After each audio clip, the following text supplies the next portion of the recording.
Hello दोस्तों, तो आज के इस वीडियो में मैं आप लोगों के लिए एक्सप्लेन करने वाला हूँ सोल लैंड 2 का एपिसोड नंबर 8। अगर अभी तक आप लोगों ने इसके पिछले एपिसोड नहीं देखे तो लिंक डिस्क्रिप्शन में होगा, जाकर चेकआउट कर लेना। तो पिछले एपिसोड में हमने देखा ज़्याओ टाओ पर उसके इवल फिनिक्स की पावर्स ने काबू कर लिया था, जिसकी वजह से वो यूहा और वानडोंग पर हमला कर देती है। लेकिन दूसरी तरफ टियानमिंग के सामने इवल फिनिक्स की पावर्स तो कुछ भी नहीं थी, वो बस अपनी एक ही उंगली का इस्तेमाल करके उसे फ्रीज कर देता है। यहाँ इन लोगों पर हमला हो जाने की वजह से इनर श्रेक एकेडमी के मास्टर इन लोगों को कुछ सोल पिल्स दे देते हैं और साथ ही साथ इनसे कहते हैं कि प्लीज इस हादसे का जिक्र किसी से मत करना, जिसके लिए वानडोंग और यूहा दोनों ही एग्री हो चुके थे। इसके बाद एपिसोड के लास्ट में हमने देखा जहां वानडोंग टांगिया से कहता है कि मैं भी तुम्हारा टांग सेट ज्वाइन करना चाहता हूँ, जिस पर टांगिया उसके सामने एक शर्त रखते हुए कहती है फिर तो तुम्हें फ्रेशमैन एग्जाम को टॉप करना होगा, तभी तुम हमारे टांग सेट को ज्वाइन कर सकते हो। वानडोंग को ऐसा करने में कोई भी मसला नहीं था। इसके बाद एपिसोड के लास्ट में हमने देखा कि इन सब लोगों का कोर्स खत्म हो चुका है और अब इन लोगों ने अपने लिए किसी न किसी डिपार्टमेंट को चूज करना था, जहां ये तीनों ही मिलकर कंट्रोल डिपार्टमेंट को चूज कर लेते हैं। ये बात मिस ज़ियाओयू को बिल्कुल भी पसंद नहीं आती। अब आगे तो नेक्स्ट एपिसोड की शुरुआत बिल्कुल उसी सीन से शुरू होती है जहां मिस ज़ियाओयू ने इन तीनों को ही अपने सामने रोक दिया था। साथ ही साथ वो यहाँ पर इनसे पूछती है कि बताओ आखिर तुम तीनों ने ही एक साथ कंट्रोल डिपार्टमेंट को क्यों चूज किया। यूहो बेचारा भी कंफ्यूज होते हुए अपने दोस्तों की तरफ देखते हुए मन में सोच रहा था कि मेरा तो ठीक है कि मैंने कंट्रोल डिपार्टमेंट चूज किया, लेकिन इन दोनों ने ऐसा क्यों किया। तभी मिस ज़ियाओयू यहाँ पर यूहो से सवाल करते हुए पूछती है कि सबसे पहले तुम बताओ कि तुमने कंट्रोल डिपार्टमेंट क्यों चूज किया,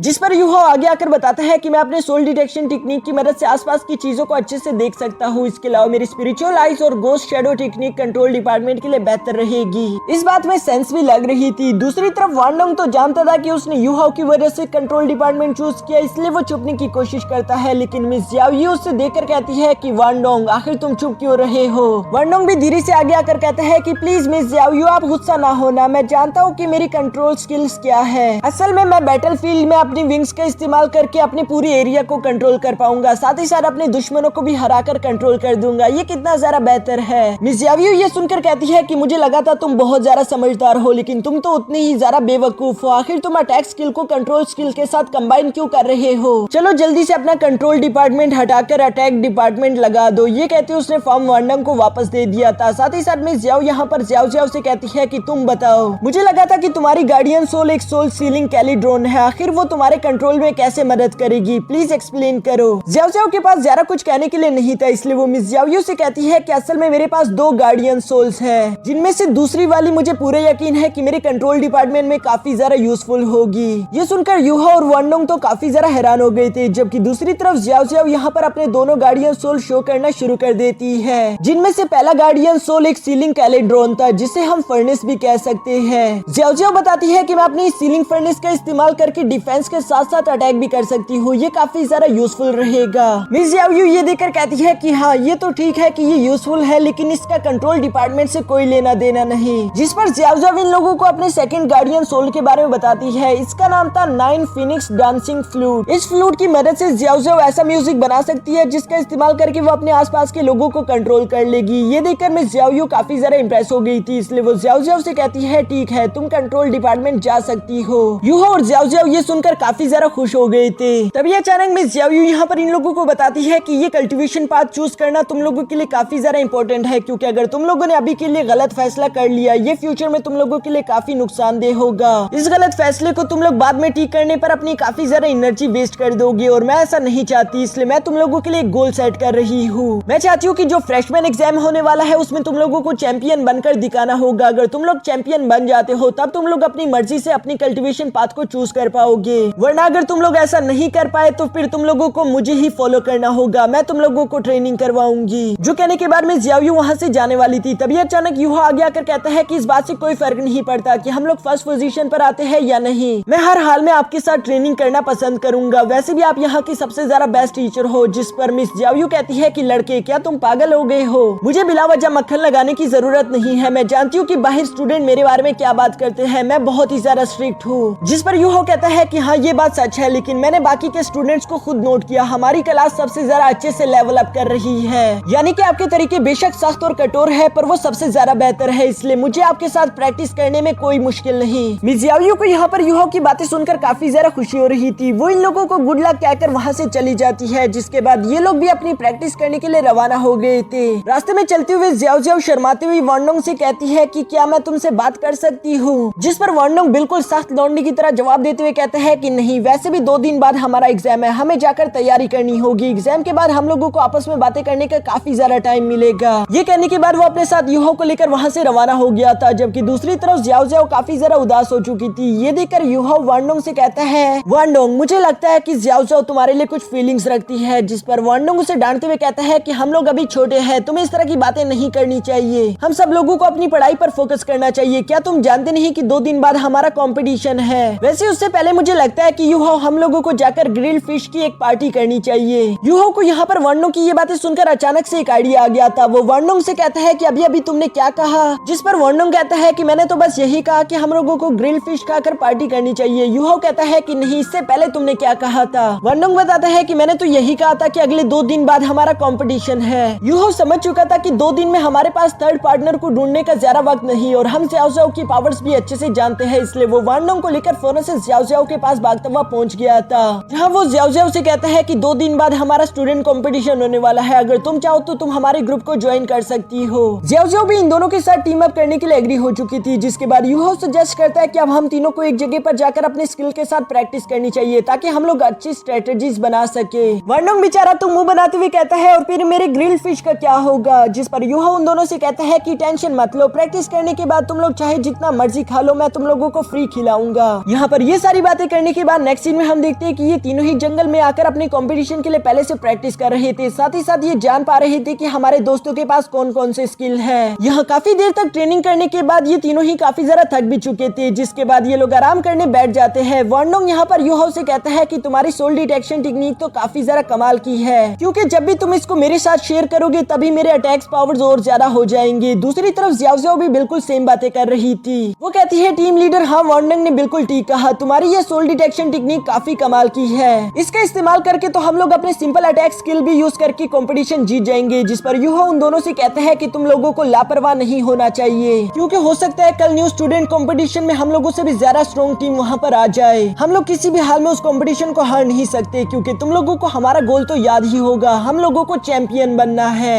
यहाँ पर ये तीनों लोग इसी तरह की बातें करते हुए खुश हो ही रहे थे, तभी अचानक वहाँ पर टांगिया और मिस्टर बीबी भी इन लोगों को ढूंढकर पहुंच गए थे, जहाँ मिस्टर बीबी कहते हैं कि मेरे पास तुम लोगों के लिए कुछ इन्फॉर्मेशन है, कल ही तुम लोगों का न्यू स्टूडेंट कंपटीशन शुरू हो जाएगा, इसलिए मैं चाहता हूँ कि तुम लोग मॉर्निंग में ही साइन अप कर लो। बेशक कंपटीशन दोपहर को शुरू होगा, लेकिन तुम लोगों के पास प्रैक्टिस करने के लिए थोड़ा सा टाइम बच जाएगा। यूहो तो अपनी टीम को लेकर काफी ज्यादा कॉन्फिडेंट था, इसलिए वो अपने दोस्तों के साथ मिलते हुए कहता है कि फिक्र ना करो, आपके स्टूडेंट बहुत अच्छा परफॉर्म करेंगे, हम हर हाल में चैंपियन बनकर दिखाएंगे। टांगिया भी यूहो की बातों से खुश हो गई थी, इसलिए वो यूहो से कहती है, बेशक तुमने आज के दिन मुझे ग्रिल्ड फिश तो नहीं खिलाए, लेकिन फिर भी मैं तुम्हें कुछ देना चाहती हूँ। ये कहते हुए टांगिया ने अपने पास से एक पोटली निकालकर यूहो को पकड़ा दी थी, जिसे लेने के बाद यूहो उसका शुक्रिया अदा करता है। नेक्स्ट सीन हमें यहाँ पर यूहो के रूम का दिखाया गया, जहाँ वो वानडोंग से कह रहा था कि चलो देखते हैं कि मिस टांगिया ने हमें क्या दिया। ये कहते हुए यूहो उस पोटली को ओपन कर देता है, जिसके अंदर से टांग सेट की काफी सारे हिडन वेपन्स निकलकर बाहर आ गए थे। यूहो ने देखकर हैरानगी के साथ कहता है कि आखिर मिस टांगिया ने मुझे इतने सारे वेपन्स क्यों दे दिए, कहीं वो मुझे दुकान खोलने का तो नहीं कह रही। जिस पर वानडोंग कहता है कि बेवकूफ, वो असल में तुम्हारे लिए फिक्रमंद है, वो नहीं चाहती कि तुम इस कंपटीशन को हार जाओ। वानडोंग की ये बात सुनने के बाद यूहो भी समझ गया था। इसके बाद वो उन सारे वेपन्स को कलेक्ट करके एक एक जगह पर रखना शुरू कर देता है, साथ ही साथ वो इसका इस्तेमाल करना भी सीख रहा था।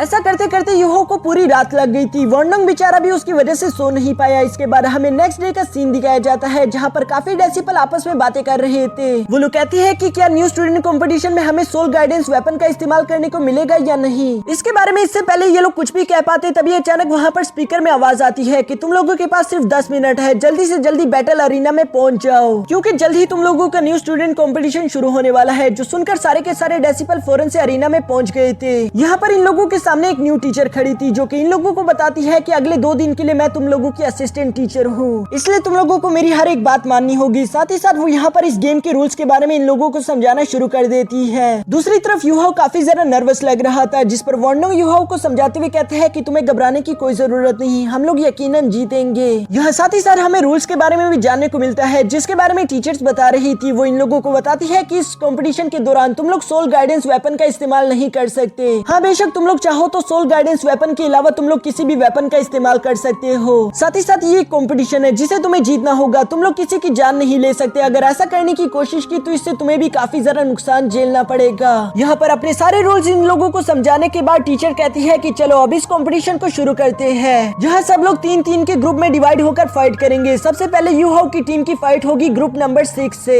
जिनका लीडर एक मोटा लड़का था, उसका नाम चैन था। वो यहाँ पर यूहाओ और वांडोंग को चिढ़ा रहा था। उसे ऐसा लग रहा था जैसे वो काफी आसानी के साथ इन लोगों को हरा देगा। यहाँ दूसरी तरफ बैटल अरीना में हम देखते हैं कि बहुत सारे स्टूडेंट इन लोगों के इस कंपटीशन को देखने के लिए आए हुए थे। साथ ही नेक्स्ट सीन में ये दोनों टीम्स भी एक दूसरे के आमने सामने आकर खड़ी हो गई थी। मिस याओ भी यहाँ पर इन लोगों की इस फाइट को देखने के लिए पहुंच चुकी थी। तभी अचानक होस्ट अनाउंसमेंट करता है कि चलो इस फाइट को शुरू करो। जो सुनते साथ ही हम देखते हैं कि सारे डेसिपल ने अपने सोल रिंग्स को एक्टिवेट कर लिया था। यहाँ यूहाओ के पास सिर्फ एक ही 10 साल की सोल रिंग थी, जबकि ज़ियाओ के पास 200 साल की सोल रिंग्स थी। यहाँ पर सबसे ज्यादा पावरफुल तो वांडोंग था, क्योंकि उसके पास 1000 साल पुरानी सोल रिंग थी। इन तीनों को यहाँ पर यू पावर एक्टिवेट करते हुए देखकर हम दूसरी तरफ चैन की टीम को देखते हैं, जिन लोगों ने भी अपनी पावर्स एक्टिवेट कर ली थी। उनके पास बेशक 1000 साल पुरानी सोल रिंग्स तो नहीं थी, लेकिन चैन खुद एक फूड स्पिरिट मास्टर था। वो अपने पास कुछ चिकन्स को समन कर लेता है, जो कि उसने अपने दोस्तों को पकड़ा दी थी, ताकि वो उसे खाकर अपने पावर्स को लेवल अप कर सके। यूहाओ यहाँ पर चैन को देखकर कहते हैं कि बेशक इसके पास कोई बड़ी सोल रिंग नहीं, लेकिन इसके बावजूद भी ये अपनी स्किल में काफी ज्यादा माहिर है। यहाँ चैन के बनाए हुए लेग पीस खाने के बाद हम देखते हैं कि उसके साथी काफी ज्यादा फास्ट हो चुके थे। वो तेजी के साथ आगे बढ़ते हुए वांडोंग पर हमला करना शुरू कर देते हैं। वांडोंग भी काफी ज्यादा मुश्किल से उनके अटैक से खुद को बचा रहा था। यहाँ पर हम देखते हैं कि उन लोगों ने दोनों तरफ से वांडोंग को घेर लिया था। ये सीन वांडोंग के लिए मुश्किल हो जाता,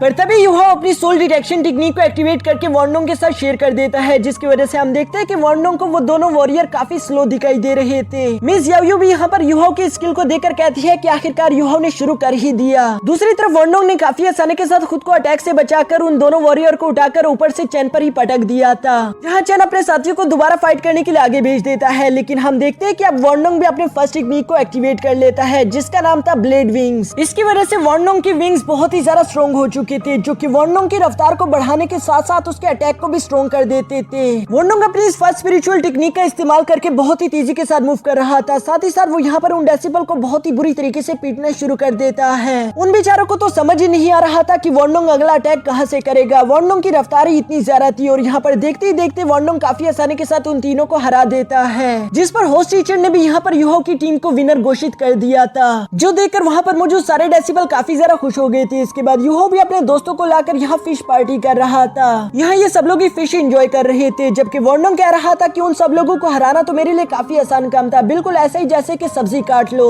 ज़ियाओ कहता है कि हाँ तुमने तो कर दिया, लेकिन मैं बिल्कुल भी सेटिस्फाइड नहीं हूँ, क्योंकि मुझे तो अपनी सोल पावर्स दिखाने का मौका ही नहीं मिला। साथ ही साथ ज़ियाओ यहाँ पर वांडोंग से कहती है कि क्या अगले राउंड में मैं मेन स्ट्राइकर बन सकती हो, जिस पर वांडोंग हंसते हुए कहता है कि हाँ चाहो तो तुम अगली बार अटैक कर सकती हो। यहाँ पर ये सब कुछ बहुत ही अच्छा चल रहा था। यूहाओ इन लोगों के लिए और भी फिशेस ले आता है। साथ ही साथ वो कहता है कि उम्मीद करता हूँ तुम लोगों के लिए फिश काफी होगी। यूहाओ अभी यहाँ पर ये सब कुछ कह ही रहा था, तभी अचानक पीछे से ज़ियाओ आ जाती है, जिसे देखकर यूहाओ हैरान होते हुए कहता है कि आखिर तुम कौन हो। ज़ियाओ यूहाओ को बताती है कि मेरा नाम है मा ज़ियाओ और हमारी मुलाकात ये पहली दफा नहीं हो रही, जिस पर यूहाओ को भी याद आ गया था कि ये वही लड़की है जिसने हम पर हमला भी किया था। वांडोंग भी समझ चुका है। तभी अचानक ज़ियाओ यहाँ पर इन दोनों से कहती है कि तुम दोनों मेरे साथ चलो, और ज़ियाओ तुम हमारे साथ नहीं आ सकती। ज़ियाओ को ये सुनकर काफी ज्यादा गुस्सा आ रहा था। वो तो अपना मुंह बना लेती है, लेकिन वांडोंग और यूहाओ से कहती है कि यही तुम्हारे लिए बेहतर रहेगा, तुम यहीं पर रुको। नेक्स्ट सीन में हम देखते हैं जहाँ ज़ियाओ इन दोनों को लेकर बिल्कुल उसी जगह पर आ गई थी, और वो यहाँ पर इनसे कहती है कि यकीनन तुम दोनों ने मुझे पहचान लिया होगा।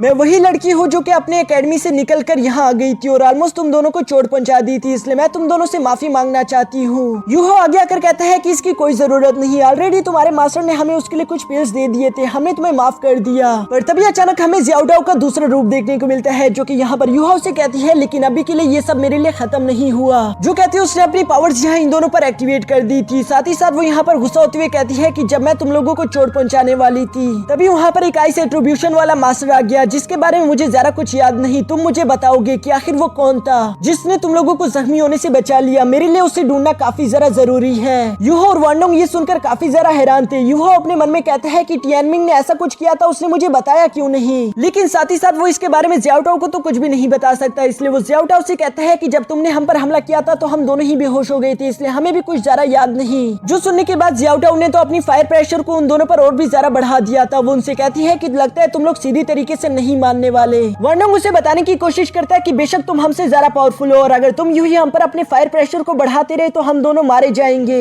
लेकिन इसका कोई फायदा नहीं, क्योंकि सच में हम दोनों बेहोश हो गए थे और हमें कुछ याद नहीं। ज़्याओटाओ तो इन पर यकीन नहीं करना चाहती थी, इसलिए वो कहती है ठीक है, फिर तुम लोगों को नुकसान खुद ही झेलना होगा। जो कहती है उसने अपने विंग्स एक्टिवेट कर लिए थे, साथ ही साथ उसके सोल रिंग्स भी यहाँ पर इन दोनों को देखने को मिलते हैं। जो देखकर यूहो और वर्नोंग हैरान होते हुए कहते हैं कि ये लड़की इतनी छोटी उम्र में सोल एम्परर लेवल तक कैसे पहुंच गई। और इसी के साथ हमारा ये एपिसोड यहीं पर खत्म हो जाता है।